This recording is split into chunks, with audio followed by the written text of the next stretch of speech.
Halo, assalamualaikum warahmatullahi wabarakatuh. Salam sukses sebentar Indonesia kawan-kawan. Harusnya ini adalah live streaming, cuma saya cek datanya agak kurang bagus ya. Saya nggak tahu ini kenapa yang dialami oleh IndiHome ya, kita langganan 20 mega, cuman kok streaming hanya butuh 1 mega saja tidak bisa. Untuk uploading harusnya sampai 2 giga. Ya wis nggak apa-apa lah. Kita sekarang akan recording, nanti langsung saya langsung saya upload aja. Ini kita membahas mengenai penetasan dan mungkin 15 atau 20 menit kita akan membahas mengenai masalah yang terjadi biasanya dalam penetasan puyuh dan itu sering ditanyakan dalam 1 minggu ini. Tapi sebelum kita akan mengulas lebih detail, saya akan jawab dulu pertanyaan-pertanyaan yang sudah ke saya, sekaligus nanti kita akan tambah-tambah supaya ada topik yang menarik yang memang topiknya akan dicari dan ditanyakan ya. Ini sudah tadi saya udah lihat ada banyak pertanyaan mengenai mesin tetas. Sebentar ya, ini lagi load ya, lagi yang ya namanya juga agak telat ini, makanya kita tadi modelnya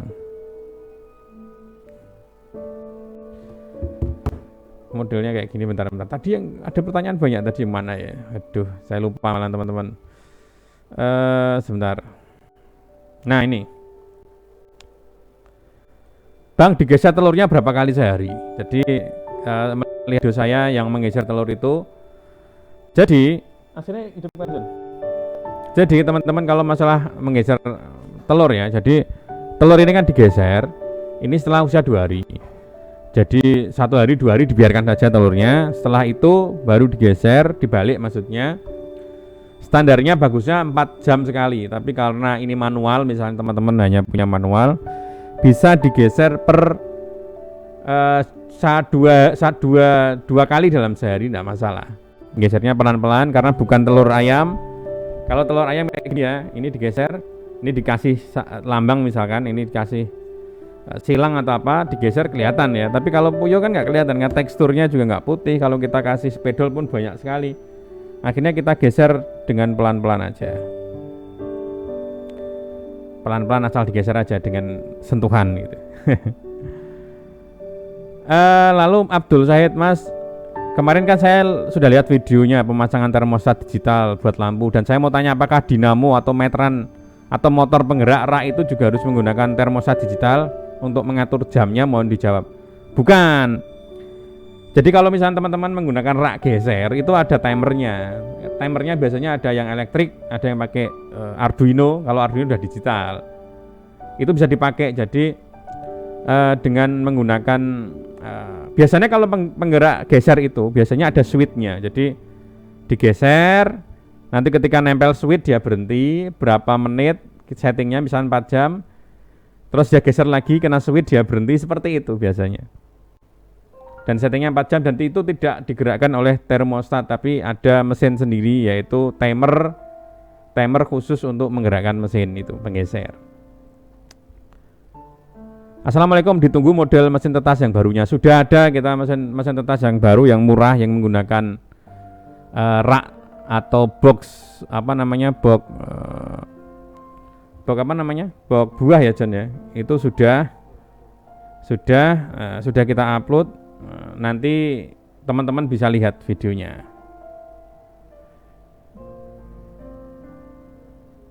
Bentar ya teman ya.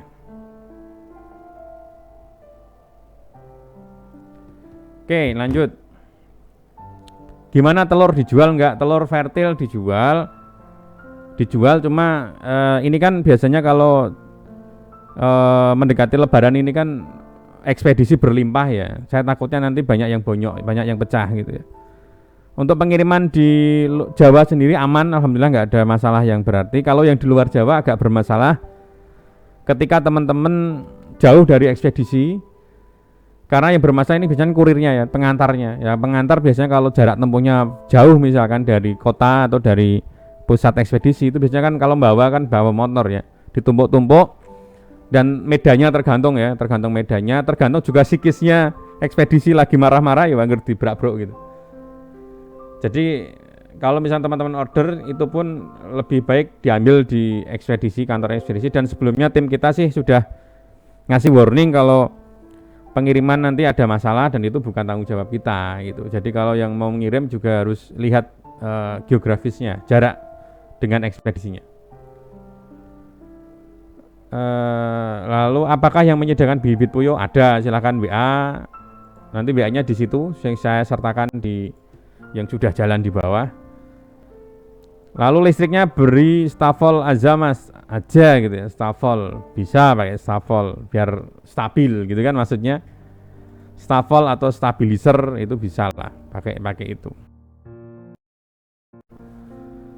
Next mahar mesin tetas kayak mas kawin aja mahar. Jadi kita nggak jual mesin tetas, kita jualnya termostat saja. Bentar ya. Jadi silahkan kalau mau beli termostat atau perlengkapannya termostat, termometer itu bisa. Tapi kalau inkubator bentuk kotaknya nggak kita jual karena nanti kalau kita jual pun kena volume mahal ya, mending memanfaatkan. Makanya kita bikin video memanfaatkan sesuatu ya, misalkan menggunakan box buah, menggunakan kardus itu bisa dipakai. Janun Arifinanto minat kayak mesin tetasnya mas, bisa gak kirim ke Jember? Bisa, kita udah ngirim hampir ke seluruh Indonesia. Jadi nggak cuma Jember ya, ke Papua juga pernah, Singkawang dan lain-lain.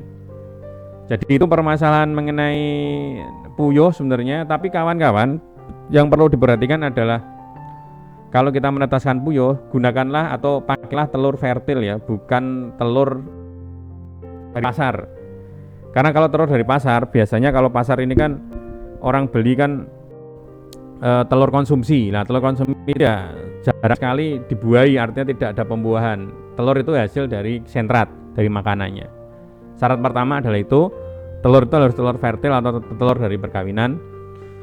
Yang berikutnya, telur itu kalau bisa telur jenis FS atau final stock. Ya, kenapa harus final stock? Karena ketika telur itu pecah telur, tak gitu pecah telur misalkan, itu langsung kita bisa tahu yang sesuai dengan warna. Jadi warna misalkan warna yang coklat itu adalah jantan, betina yang coklat adalah jantan. Jadi langsung pecah telur itu mudah dibedakan. Malah yang susah itu 3 hari, 2 hari, 3 hari, 4 hari itu sekarang sudah tumbuh bulu kasarnya. Jadi bulu halusnya sudah kita bisa identifikasi. Kalau kecoklatan berarti betina, yang hitam adalah coklat. Kenapa kita harus final stock? Supaya itu kita harus membedakan, karena dalam pemeliharaan puyuh itu yang dicari adalah betinanya bukan jantannya. Betinanya itu untuk bertelur, tanpa jantan pun bertelur. Jadi itu. Lalu dalam menetaskan telur itu, khususnya telur puyuh, kelembapannya harus dijaga 50 sampai 55%. Kenapa kok itu dipakai ya untuk melembabkan itu? Yang dipakai bukan hanya suhu kering ya, tapi suhu berlembab. Lembabnya 50 sampai 55 untuk memudahkan dalam pemecahan telur. Bagaimana untuk menciptakan itu? Bisa menggunakan air di bawah. Tapi kalau saya nggak tanpa air, karena sebenarnya di ruangan umum ya, di ruangan seperti ini, di ruangan tertutup ya, inkubator di ruangan tertutup sudah ada kelembapan segitu. 50-53 sudah ada. Jadi aman tanpa air sebenarnya. Lalu bagaimana untuk mengurangi kelembapan? Mengurangi kelembapan mudah, yaitu dengan membuang airnya itu, mengambil airnya lalu dikasih lubang di atas supaya kering ya. Kelembapan itu kan ada kadar air. Jadi kadar airnya dikeluarkan supaya airnya hilang ya di dalamnya, dikasih lubang. Kalau kekurangan kelembapan bisa disemprot pakai spray. Nyemprot pun jangan kena telurnya kalau bisa. Kalau misalkan kena telurnya, semprotannya itu dikasih air hangat supaya tidak kaget ya. Jadi panas dingin nggak kelihatan. Jadi semprotnya itu kalau bisa semprot supaya kelembapannya terjaga dan suhunya terjaga. Jadi nggak yang keluar airnya air hangat. Kalau misalkan menggunakan itu, tapi kalau enggak ya nggak usah. Kasih air di bawah pun udah bisa. Lalu berikutnya adalah membolak-balikkan telur, bisa per 2 hari kayak tadi ya, 2 hari dibiarkan dulu, telur dimasukkan inkubator selama 1-2 hari dibiarkan, itu dibalik minimal 2 kali dalam sehari sampai 15 hari. Setelah itu saya bukan harus susah pakai kayak ini. Terus 2 hari berikutnya usia 15 hari dibiarkan, 16-17 dibiarkan. Itu masa-masa mereka akan pecah telur. Ketika pecah telur dibiarkan juga, nggak usah kita bantu klitek-klitek, biar mereka itu seleksi alam, yang kuat hidup, yang nggak kuat ya seleksi alam. Itu bukan masalah keterlaluan atau nggak berperi kehewanan, ya biarlah seleksi alam aja kalau saya. Karena kalau kita bantu-bantu nanti bisa saja cacat gitu, bisa saja bersiap dan lain. Biarlah yang kuat hidup, yang nggak kuat ya mati, karena kalau hidup saja nanti juga akan mati karena terjadi masalah kemungkinan seperti itu. Ya itu pendapat saya pribadi, silahkan teman-teman berpendapat yang lain. Itu mengenai penetasan puyuh. Apakah suhunya berapa ideal suhu puyuh ini ya? Puyuh ini suhu idealnya 38 derajat. Ada yang di set di mesin tetasnya 38 39. Ada yang 37 39. Kalau saya pribadi 37,5 sampai 38. Kenapa? Ya biar range-nya rendah supaya suhunya itu rata-rata di angka itu. Di angka 38 derajat supaya aman. Kalau saya pakai 39 derajat aman, ya kemungkinan enggak ada masalah. Gini loh. Ini pengalaman pribadi saya, kalau saya menggunakan 39 derajat itu biasanya kakinya agak banyak yang lumpuh. Istilahnya kayak kebakar ya, kepanasan. Kemungkinan itu masalahnya adalah apa? Lampunya terlalu dekat, itu juga bisa. Kalau mungkin teman-teman menggunakan 38 derajat tapi aman, kemungkinan lampunya jauh atau lampunya kecil atau suhunya bagus gitu. Permasalahan yang terjadi sebenarnya adalah suhu sebenarnya.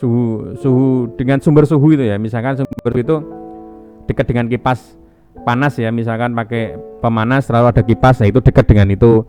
Lalu bisa juga dengan dekat dengan lampunya, jaraknya. Biasanya matinya kayak gitu aja sih.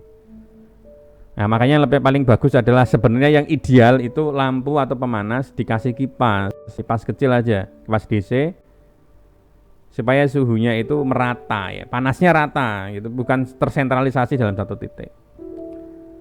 Gitu aja mungkin kawan-kawan yang bisa saya share.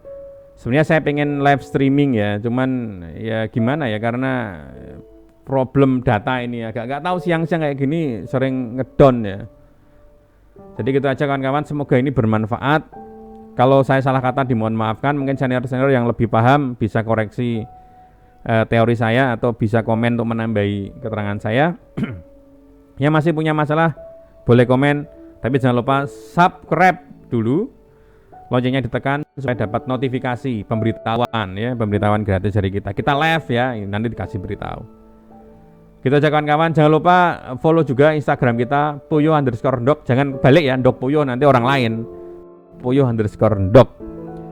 Ya nanti ada logonya ndok puyuh. Gitu aja kawan-kawan, semoga ini sedikit ini bermanfaat. Selamat menjalankan ibadah puasa. Jangan lupa makan dan minum nanti kalau buka. Jangan sekarang. Gitu aja. Assalamualaikum warahmatullahi wabarakatuh.